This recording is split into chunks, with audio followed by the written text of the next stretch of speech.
Continuamos na quinta parte do documento final do Sínodo sobre formar um povo de discípulos missionários.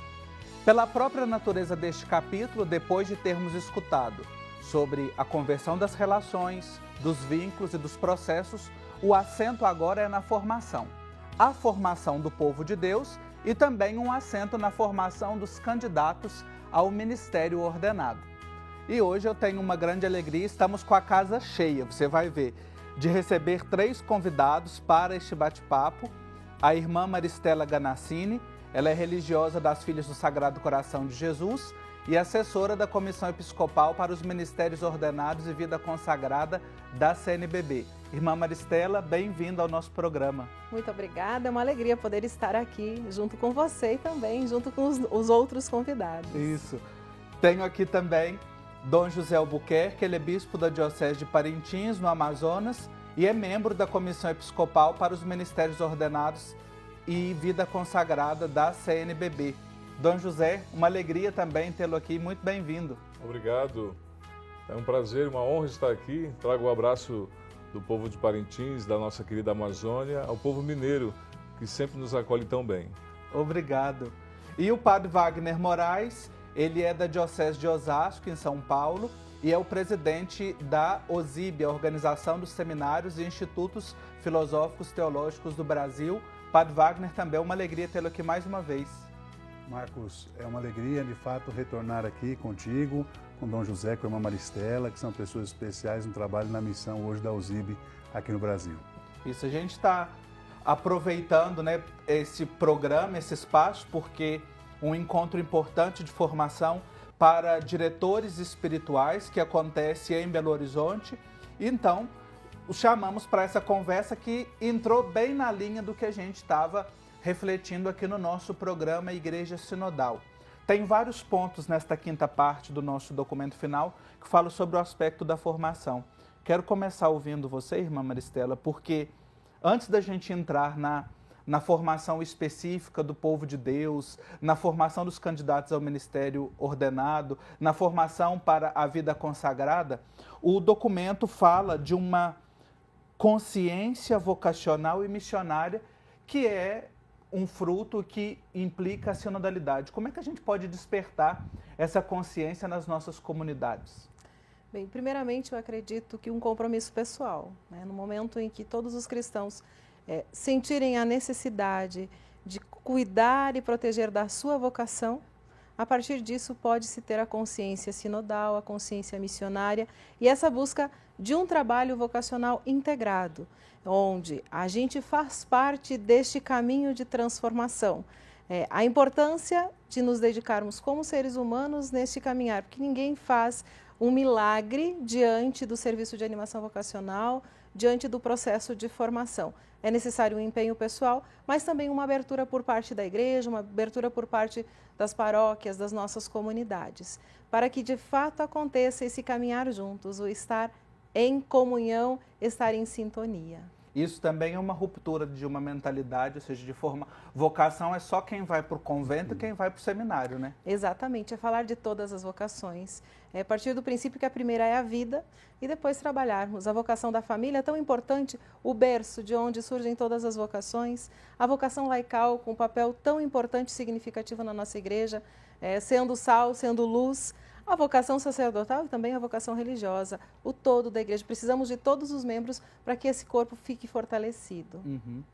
Me parece importante a gente pensar essa dinâmica da formação no processo da transmissão da fé, da celebração da fé, da vivência pastoral nas nossas comunidades. E aí, Dom José, um ponto que eu queria trazer aqui para a nossa conversa, que fala no parágrafo 143 de que é necessária uma formação integral, contínua e partilhada. Como é que a gente pode perceber essa formação? A expressão integral me chama muita atenção, também como um convite, um reflexo dessa sinodalidade. Como é que a gente pode pensar isso para as nossas comunidades, para a nossa realidade de igreja hoje? Primeiramente, a gente tem que agradecer muito ao Papa Francisco por estar nos possibilitando aprofundar essa temática. A questão da formação, se a gente vai olhar na história, desde o Concílio Vaticano II já se pedia essa formação integral, onde todos os membros do povo de Deus deveriam ser não apenas instruídos na fé, mas ajudados a compreender a sua vocação e a sua missão. É claro que a Igreja do Brasil tem uma caminhada muito bonita, seja pela USIB, há quase 50 anos, seja pelo Serviço de Animação Vocacional, onde nós procuramos sempre refletir a partir desta realidade. Somos o povo de Deus, e nesse povo de Deus somos convidados a caminhar juntos, onde a gente precisa reconhecer e valorizar as diversas maneiras de seguir a Jesus Cristo. É claro que isso vai sempre nos apontar para esta realidade. Nós somos uma igreja sinodal, não apenas nas ações, mas principalmente na maneira de ser. Então, é um convite para podermos mudar essa mentalidade de ter uma formação apenas do ponto de vista intelectual. É claro que é importante conhecer a doutrina, conhecer a história da igreja, os aspectos teológicos, mas isso envolve toda a pessoa. E não só toda a pessoa, mas toda a comunidade. Todas as pessoas são chamadas a serem sujeitos desse processo.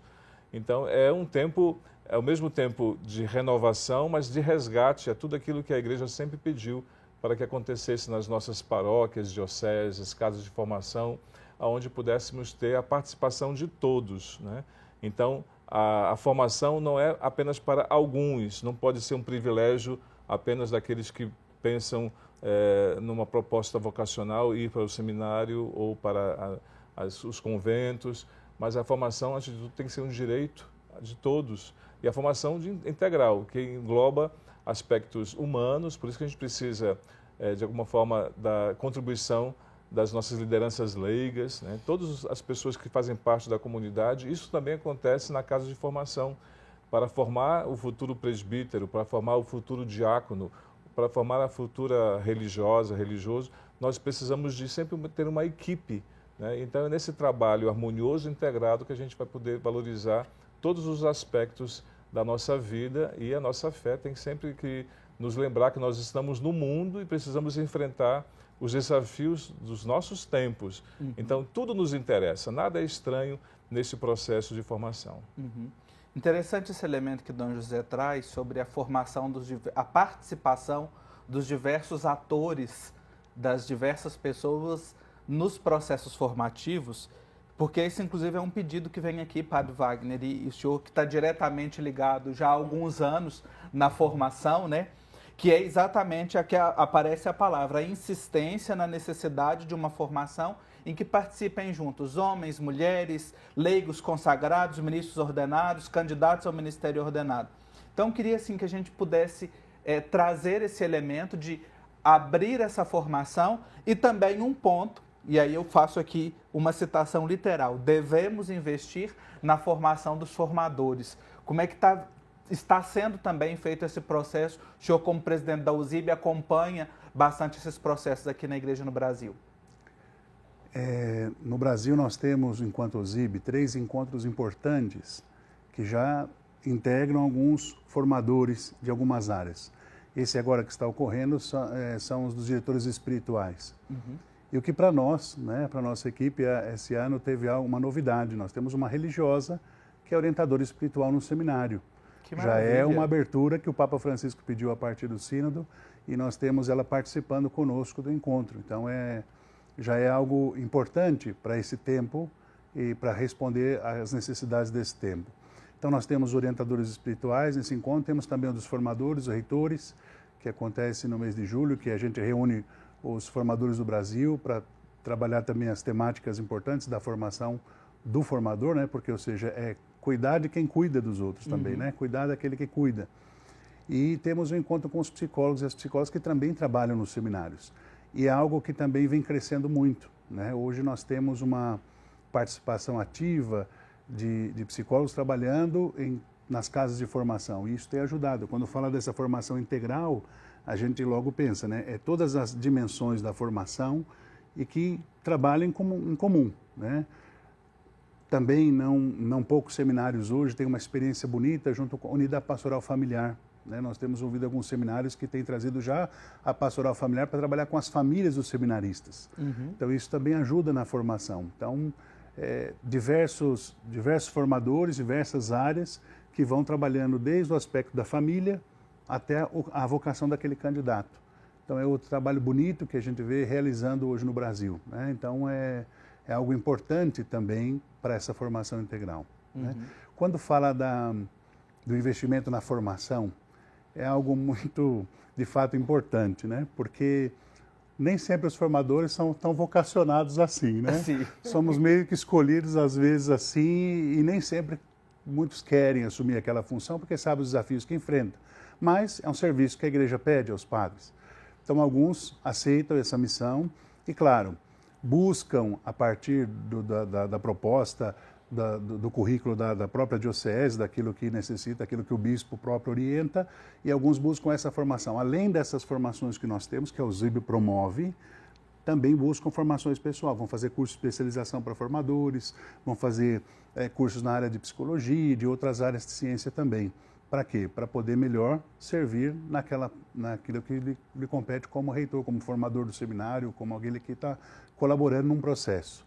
Então, nós temos isso hoje também acontecendo. Ontem mesmo, eu ouvi de um padre, diretor espiritual, dizendo, olha, eu espero sempre esse encontro, porque mesmo que a diocese fique perguntando quem vai, quem não vai, eu sou o primeiro, porque eu sinto a necessidade de me formar para melhor servir. Que maravilha. Achei bonito o testemunho, né, do padre de um regional nosso. Então, ele disse isso, eu preciso me preparar para melhor servir a minha comunidade.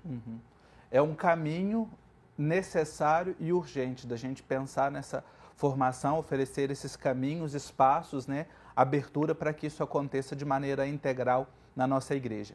Nós vamos fazer uma pausa, um intervalo bem rapidinho nessa conversa muito especial sobre a formação a partir do documento final do Sínodo e já já a gente está de volta.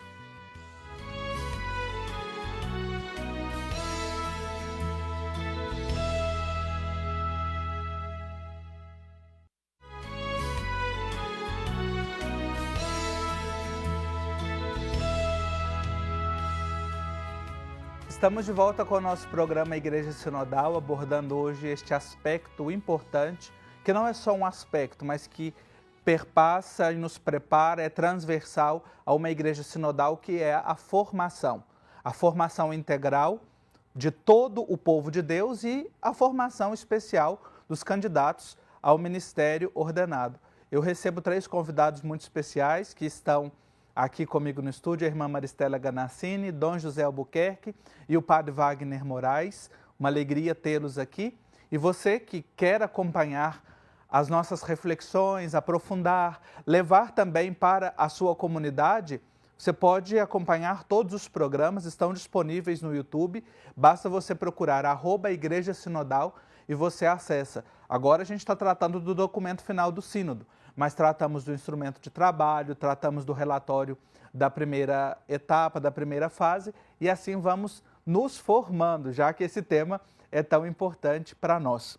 Quero voltar aqui, irmã Maristela, com você, porque um ponto que me pareceu muito importante trazer explicitamente no documento final, que quando a gente fala de formação, não é só daquela formação acadêmica ou de juntar conteúdo como um repositório, mas fala de vários lugares para a formação dos discípulos missionários, sejam para os que estão atuando nas comunidades pastorais, religiosos, os candidatos ao ministério ordenado. E aqui fala de alguns lugares de serviço e trabalho com os marginalizados, experiências missionárias e voluntariado. Queria que a gente destacasse, comentasse um pouco da importância desses espaços, também como instâncias formativas. Então, a importância, sim, do espaço acadêmico, da formação formal, né, se assim a gente pode dizer, mas, acima de tudo, é essa experiência, o ir ao encontro das pessoas em suas realidades. É uma das preocupações da formação, inclusive a USIB sempre acompanha os seminaristas nesse caminho, nesse percurso, estudo, trabalho, vivência, oração, para quê? Para que se torne, de fato, algo importante para o seu ministério no futuro, ou para um catequista, ou para a vida consagrada, para a família. Ir ao encontro deixa o coração da gente um pouco mais sensível, faz com que possamos nos transformar.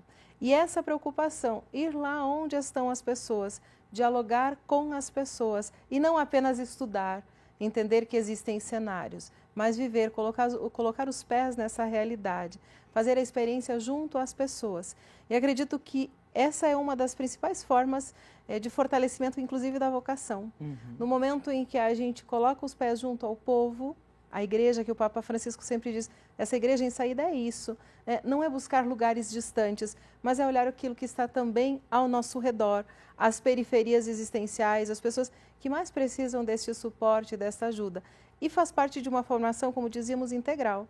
É o todo, olhar não só uma parte. E muitas vezes nos perdemos, porque temos que ser bons intelectuais e acabamos esquecendo da sensibilidade missionária, do olhar atento às necessidades das pessoas. Isso me faz conectar aqui com um ponto importante dessa formação integral e aqui falado de formação sinodal. Formação sinodal de todos os batizados. Dom José, queria que a gente pudesse abordar um pouco disso, né? A formação de todos os batizados. Claro, há formações específicas, comentamos da formação de formadores, mas ainda há, me parece, uma mentalidade, não, essa formação é só para leigo, formação só para padre. Acho que a gente precisa de pensar a formação para todo o povo de Deus, né? Formação para os batizados. Sim, até porque todos nós somos discípulos e missionários. Enquanto discípulos, nós estamos sempre nesse processo de aprender, de revisar, né, de resgatar. Então, é algo contínuo. Na verdade, a formação do cristão, ela dura a vida toda, né? É claro que, ao longo da vida, os nossos formadores, os primeiros foram os nossos pais, nossos familiares, depois os catequistas, a própria comunidade nos formou nessa consciência cristã. Na casa de formação temos esse tempo privilegiado, mas mesmo aqueles que já são ordenados, consagrados, precisam continuar nesse caminho, de estarmos sempre escutando, porque talvez esse seja o grande segredo da sinodalidade, né? A mudança de mentalidade começa com a escuta, precisamos escutar mais. E quem escuta sempre aprende, sempre se renova, sempre se revitaliza. Então, por isso que a formação, ela não é um privilégio, não pode ser privilégio de alguns, mas é de toda a comunidade, de todo o corpo eclesial. Eu penso que a gente tem sempre muito o que aprender. Vamos escutar aí o que o Papa tem nos dito. A Igreja no Brasil tem um caminho muito bonito, muito sólido em relação à formação, seja para os candidatos ao Ministério Ordenado e Vida Consagrada, seja na formação permanente dos presbíteros, diáconos, até dos bispos. Os bispos também participam de cursos, de seminários, porque a gente nunca consegue entender tudo e dar respostas a tudo, porque vivemos tempos tão complexos, mas isso é bom e precisamos sempre cultivar essa humildade de buscar, de procurar de ouvir mais, procurar de alguma forma interagir mais, não apenas com aqueles que comungam da mesma fé. O desafio maior também é escutarmos e estarmos próximos daqueles que manifestam outras maneiras de seguir a Cristo. E a gente sabe que vivemos num mundo tão plural, a gente precisa também ser muito humilde e também aprender das outras culturas e tradições. Quando trilhamos esse caminho, a gente sempre se enriquece no final. Sim, para aprender com o outro, para caminhar bem, caminhar melhor. E aí eu deixei uma pergunta aqui, um ponto para falar com o Padre Wagner, porque é a área dele, mais uma vez, né? Padre Wagner, que dentro dessa perspectiva da formação, e aqui o parágrafo 148 fala de um expresso pedido que veio no percurso do caminho sinodal, no itinerário, né, que é os percursos de discernimento e formação dos candidatos para que sejam configurados em estilo sinodal.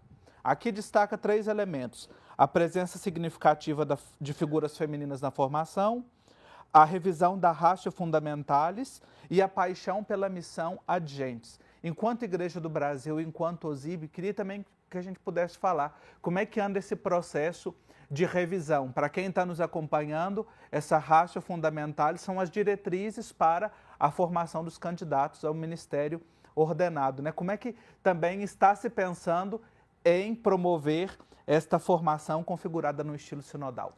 Talvez é importante recordar que depois que terminou o sínodo, o Papa Francisco então abriu esses grupos de estudo, né?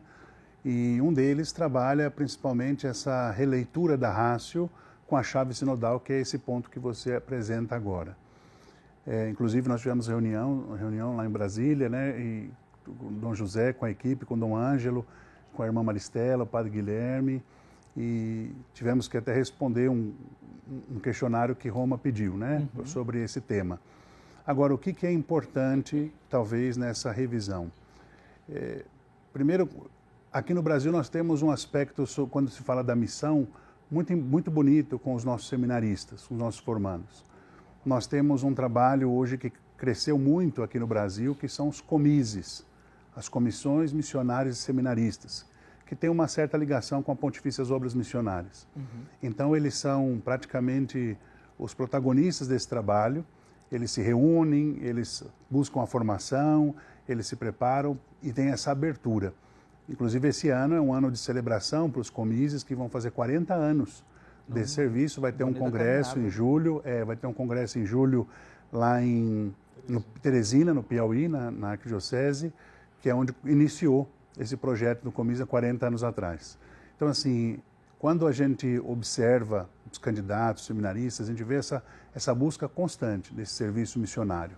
Eles têm esse desejo e quando voltam da missão, é muito mais empolgados, muito mais felizes em querer trabalhar, alguns já com uma abertura maior de coração, até de deixar o lugar onde está, fazendo serviço de síntese vocacional já em outro regional, em outro estado, com esse desejo de fato missionário. Então isso tem sido um fruto desse trabalho do Comis, né? A Rácio traz essa necessidade de abertura de gentes. Existem alguns projetos já de algumas igrejas, né?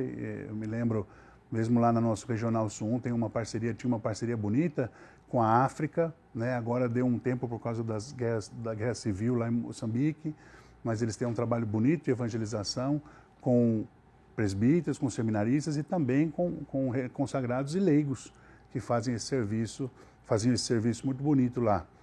E hoje deu uma pausa em virtude dessa situação que estão vivendo lá. Mas isso já está previsto na Rácio. O documento da nossa Rácio Nacional, que é o documento 110, que vai passar daqui a pouco também por revisão, depois dessa observação aí do Papa, também já prevê esse trabalho, né? Também de missionário, tanto que era pastoral missionária, né? Então pensar essa articulação também. Sim.